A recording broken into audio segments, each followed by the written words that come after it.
전화를 끊고 나서 왜 이렇게 허탈하지? 하고 생각하신 적 있으신가요? 친구가 절대로 나쁜 사람이 아닙니다. 사람 좋고 오래 알고 지낸 사람입니다. 그런데 이상하게 전화벨 소리가 나서 그 이름이 뜨면 받기가 싫어지는 그 감각. 만나고 오면 기뻐야 하는데 집에 돌아오는 길이 오히려 무거운 그 느낌. 하지만 여러분, 그 느낌이 틀린 게 아닙니다.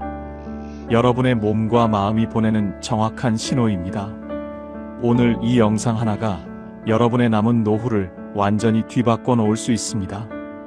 이 영상 끝까지 보셔야 합니다.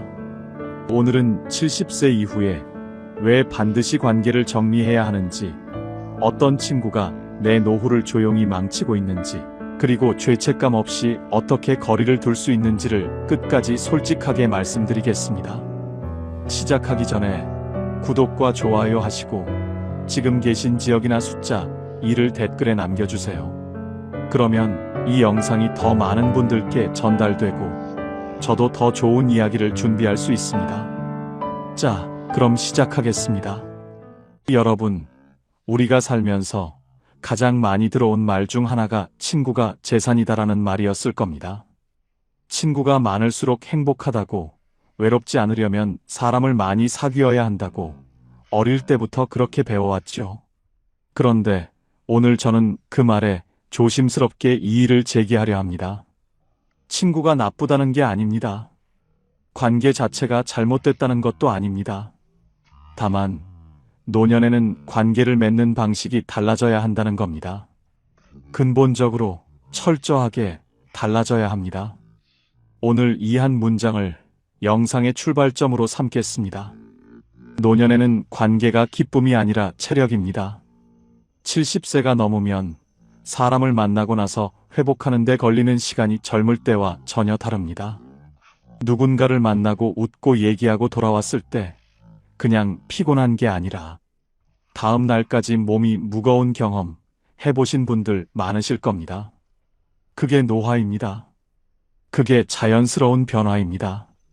그리고 그 변화를 무시하고 예전처럼 관계를 유지하려 할 때 우리는 조용히 소리 없이 망가지기 시작합니다. 좋은 사람이어도 내 노후를 흔들면 거리를 둬야 합니다. 이건 냉정한 말이 아닙니다. 살아남기 위한 지혜입니다. 70세 이후에 왜 관계 피로가 급격하게 커지는가, 이걸 이해하면 왜 친구를 줄여야 하는지가 자연스럽게 납득이 됩니다. 첫 번째는 에너지 예산입니다. 젊었을 때는 친구 셋과 저녁 먹고 노래방까지 갔다가 다음날 멀쩡하게 출근했습니다. 그때는 에너지 예산이 넉넉했습니다. 어떻게 써도 남았으니까요. 그런데 70이 넘으면 이 예산이 훨씬 줄어듭니다. 하루에 쓸 수 있는 체력이, 감정이, 정신력이 정해져 있고 그 한도가 생각보다 작습니다. 친구 한 명 만나는데 예산의 절반을 쓰면 나머지 하루가 비어버립니다. 손자와 놀아줄 여력도, 산책 나갈 힘도, 좋아하는 드라마 볼 집중력도 다 사라지는 거예요. 두 번째는 감정 소화력의 문제입니다. 나이가 들수록 사소한 말 한마디가 오래 남습니다. 젊을 때는 친구가 너 요즘 살쪘지? 한마디 해도 웃고 넘겼는데 지금은 그 말이 집에 돌아와서도 귀에 맴돕니다. 자려고 누웠는데 낮에 들은 그 말이 떠오르고 왜 그런 말을 했을까 곱씹게 되고 괜히 서운해지는 경험. 이게 약해진 게 아닙니다. 노화에 따른 자연스러운 감정 처리 방식의 변화입니다. 세 번째는 고립의 공포 때문에 불편한 관계도 붙잡는 현실입니다. 솔직하게 여쭤볼게요. 만나고 나면 기분이 안 좋은 친구인데도 그래도 연락을 끊지 못하는 이유가 뭔가요? 혹시 이 사람마저 없으면 나는 정말 외로워지겠다는 생각 때문은 아닌가요? 이 마음, 저는 충분히 이해합니다. 그런데 바로 이 지점이 함정입니다. 고립이 두려워서 붙잡는 관계는 고립을 해결해주지 않습니다. 오히려 진짜 필요한 관계를 찾을 에너지와 시간을 빼앗아 갑니다. 자, 이제 본론입니다. 좋은 친구처럼 보이지만 실제로 내 노후를 조용히 망치는 4가지 유형을 말씀드리겠습니다. 이 중에 혹시 얼굴이 떠오르는 사람이 있다면 그게 오늘 여러분이 생각해봐야 할 사람입니다. 첫 번째 유형은 비교하는 친구입니다. 경남 창원에 사시는 72살 김선자 씨 이야기를 해드릴게요. 선자 씨에게는 30년 지기 친구 정 씨가 있었습니다. 둘이 같은 동네에서 아이를 키우고 남편 회사 생활을 비교하며 살아온 사이였어요. 그런데 60대 중반을 넘기면서부터 만날 때마다 분위기가 달라졌습니다. 우리 큰애가 이번에 승진했어. 딸이 강남에 아파트 샀다더라. 우리 남편은 건강검진 결과가 아주 좋아. 처음에는 그냥 자랑이라 생각하고 웃어 넘겼어요. 그런데 어느 순간부터 집에 돌아오면 자꾸 비교가 되는 겁니다. 우리 아이는 아직 아파트도 없는데 나는 무릎이 아프고 남편은 당뇨약을 먹고 있는데 이게 다 내가 못난 탓인가 싶어지는 거지요. 선자 씨는 결국 그 친구를 만나고 온 날이면 꼭 그날 저녁 혼자 울었다고 했습니다. 만나기 전에는 멀쩡했는데 만나고 나면 꼭 울었습니다. 그게 반복됐습니다. 그제야 선자 씨는 깨달았습니다. 이 만남이 나를 기쁘게 하는 게 아니라 작게 만들고 있었다는 것을. 비교하는 친구의 문제는 의도가 나쁜 것과는 다릅니다. 정 씨는 자랑이 아니라 그냥 사는 얘기를 했을 수도 있어요. 그런데 결과는 달라지지 않습니다. 내 마음속에 비교심을 심고 감사했던 내 일상이 초라해 보이게 만드는 구조. 노년의 자존감은 젊을 때처럼 빠르게 회복되지 않습니다. 한번 무너지기 시작하면 삶의 의욕까지 함께 꺼져버릴 수 있습니다. 다산 정약용 선생은 강진 유배지에서 이런 말을 남겼습니다. 남의 삶을 자로 재어 내 삶을 측정하는 자는 자신의 삶이 얼마나 온전한지를 영원히 알 수 없다고.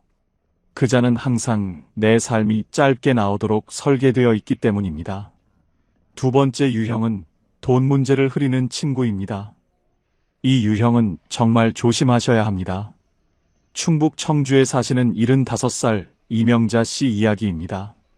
명자 씨는 50년 가까이 알고 지낸 고향 친구가 있었어요. 그 친구가 어느 날 전화를 했습니다. 나 좀 도와줘. 딱 한 달만. 자식한테 말하기 창피해서 그러는데 너한테는 말할 수 있잖아. 명자 씨는 거절하는 게 너무 미안해서 300만 원을 빌려줬습니다. 한 달 후에 갚겠다고 했는데 2달이 지나도 연락이 없었어요. 명자 씨가 먼저 전화를 하니 친구는 조금만 더 기다려줘 했습니다. 그런데 이게 한 번이 아니었습니다. 그 사이에 공동구매 얘기가 나왔고 이거 나랑 같이 하면 한 달에 몇십만 원씩 들어온대라는 투자 얘기도 나왔습니다. 명자 씨는 결국 그 친구한테 1,500만 원을 잃었습니다. 지금도 그 친구는 미안해. 형편이 나아지면 꼭 갚을게라는 말을 하고 있답니다. 명자 씨는 말합니다. 돈보다 더 아픈 게 그 사람이 아직도 나를 이용할 수 있는 사람으로 본다는 거예요. 돈을 잃은 것도 아팠지만 50년의 우정이 그렇게 쓰인 것이 더 아팠습니다. 70세 이후에는 수입이 없거나 적기 때문에 한 번 잃은 돈은 다시 벌 방법이 없습니다. 우정이라는 이름 아래 돈이 오가기 시작하면 그 관계는 반드시 균열이 생깁니다. 돈을 잃고 친구도 잃는 결과가 기다리고 있을 뿐입니다. 세 번째 유형은 감정 쓰레기통 역할을 강요하는 친구입니다. 이 이야기에서 많은 분들이 눈물을 흘리십니다. 서울 노원구에 사시는 71살 강명희 씨는 고등학교 때부터 알고 지낸 친구가 있었습니다. 그 친구는 늘 힘든 사람이었어요. 남편 문제, 자식 문제, 몸 문제, 돈 문제. 전화를 하면 언제나 하소연이 먼저였고 명희 씨는 늘 들어줬습니다. 한 번도 먼저 끊은 적이 없었어요. 이 사람한테만큼은 좋은 친구가 되어주고 싶었으니까요. 그런데 어느 해 겨울 명희 씨가 먼저 병원에서 나쁜 소식을 들었습니다. 가볍지 않은 진단이었습니다. 덜컥 겁이 났습니다. 집에 돌아오는 택시 안에서 손이 떨렸습니다. 그 순간 명희 씨가 전화를 건 사람이 바로 그 친구였습니다. 50년 가까이 자신의 이야기를 다 들어줬던 그 사람. 수화기 너머로 친구 목소리가 들렸습니다. 그런데 5분이 채 안 됐을 때였습니다. 아, 나는 말이야. 나는 더해. 나는 요즘 어깨도 아프고 혈압도 올랐는데. 명희 씨는 조용히 전화를 끊었습니다. 차 안에서 혼자 울었습니다. 아파서 우는 건지 서러워서 우는 건지 알 수가 없었습니다. 그날 밤 명희 씨는 오래 잠을 못 이뤘습니다. 나는 이 사람에게 무엇이었을까? 50년 동안 나는 들어주는 역할이었고 내가 힘들 때는 들어줄 사람이 없었구나. 감정 쓰레기통 친구는 관계를 일방적으로 흘러가게 만듭니다. 주는 쪽과 받는 쪽이 고정되는 거지요. 노년에는 나도 위로받아야 하고 나도 누군가에게 기댈 수 있어야 합니다. 늘 내가 버텨주는 역할인 관계는 내 감정 에너지를 고갈시키고 결국 외로움을 더 키웁니다. 지금 이 이야기 중에 얼굴이 떠오르는 분 계시지요? 계속 들어주세요. 네 번째 유형은 나를 젊은 시절 역할로만 보는 친구입니다. 충남 천안에 사시는 73살 윤정자 씨는 50대에 같이 일했던 동료를 친구로 두고 있었습니다. 그 친구는 여전히 정자 씨를 야, 너 그때 회사에서 제일 독했잖아. 지금도 그렇지? 라고 불렀습니다. 그런데 정자 씨는 달라졌어요.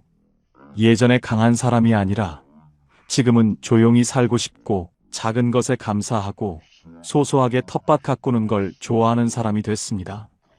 그런데 친구는 그 변화를 인정하지 않았어요. 항상 내가 그럴 사람이야? 너답지 않게 왜 그래? 그 패기 다 어디 갔어? 라고 했습니다. 처음에는 웃어넘겼지만 계속되자 정자 씨는 그 친구 앞에서 자기 자신을 잃어가는 느낌이 들었습니다.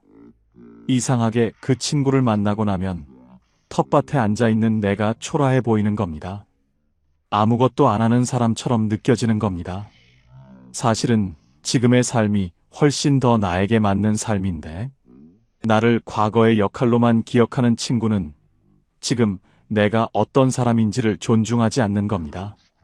노년의 나는 계속 변하고 있습니다. 그 변화를 받아들이는 사람이 진짜 친구입니다. 자, 지금까지 4가지 유형을 말씀드렸습니다. 이제 가장 중요한 이야기를 해드릴 시간입니다. 관계를 정리할 때 우리가 느끼는 죄책감에 대해서입니다. 어르신들이 저한테 가장 많이 하시는 말씀이 있어요. 그래도 오래 알고 지낸 사람인데, 그 사람이 나쁜 사람은 아닌데, 내가 너무 냉정한 건 아닐까? 그 사람도 외로울 텐데, 내가 끊으면 너무 야박한 사람 되는 거 아닌가? 이 죄책감 당연합니다. 오히려 이 마음이 있다는 건 여러분이 그동안 따뜻하게 살아오셨다는 증거입니다. 그런데 오늘 여기서 딱 한 가지만 기억해 주세요. 관계를 정리하는 건 그 사람을 미워하는 게 아닙니다. 나를 지키기 위한 선택입니다. 불편한 관계를 계속 유지하는 것이 착한 게 아닙니다. 내가 힘든 걸 알면서도 변화를 선택하지 못하는 것. 그건 자기 자신에 대한 무책임입니다. 관계 정리는 배신이 아니라 생존입니다. 남에게 친절하기 전에 내 삶에 먼저 책임져야 합니다. 내가 건강해야 가족에게도 친절할 수 있고, 내가 평화로워야 진짜 친구에게도 좋은 사람이 될 수 있습니다. 자신을 희생해서 유지하는 관계는 결국 아무도 행복하게 만들지 못합니다. 물리적으로 완전히 끊지 않아도 됩니다. 거리를 두는 것, 만남의 횟수를 줄이는 것, 연락 빈도를 조절하는 것만으로도 충분합니다. 그럼 이제 실제로 어떻게 관계를 정리하면 되는지 현실적인 5단계를 말씀드리겠습니다. 오늘부터 바로 시작할 수 있는 것들입니다. 1단계는 만나고 난 뒤 감정을 기록하는 겁니다. 거창한 일기 쓰기가 아니에요. 핸드폰 메모장에 이름 적고 만나고 나서 기분이 가벼웠는지 무거웠는지 딱 한 줄만 써보세요. 한 달 해보시면 어떤 사람을 만났을 때 기분이 좋고 어떤 사람을 만났을 때 힘든지가 딱 보입니다. 감이 아니라 기록이 답을 줍니다. 2단계는 횟수를 조절하는 겁니다. 갑자기 연락을 끊지 않아도 됩니다. 한 달에 2번 만나던 사람을 1번으로 줄이고, 1번 만나던 사람을 2달에 1번으로 줄이는 거예요. 서서히 자연스럽게. 대부분의 경우 상대방은 그냥 바쁜가 보다 하고 넘어갑니다. 3단계는 경계선 문장을 준비해 두는 겁니다. 어르신들이 제일 어려워하시는 게 거절의 말입니다. 그래서 미리 문장을 만들어 드릴게요. 첫째, 나는 요즘 건강 관리를 좀 집중해야 해서 만남을 많이 줄이고 있어.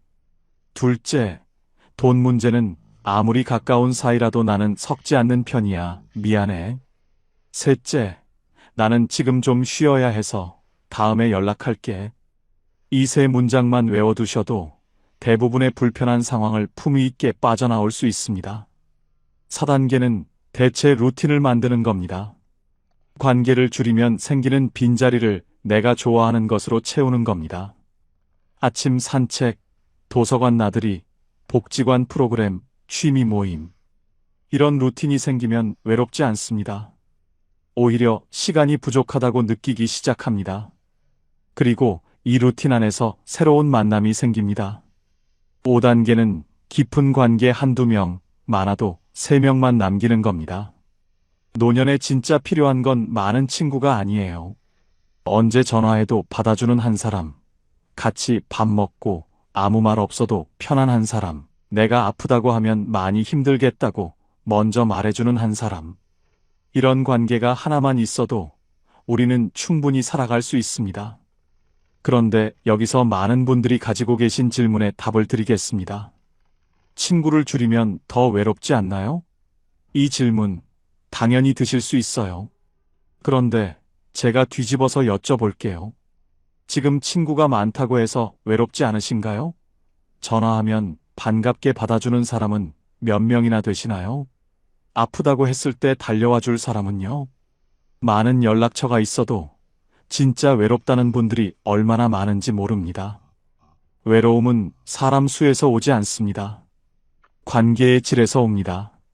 서로 진심으로 연결된 느낌, 내가 이 사람에게 소중한 사람이라는 느낌, 그게 있을 때 외롭지 않은 겁니다.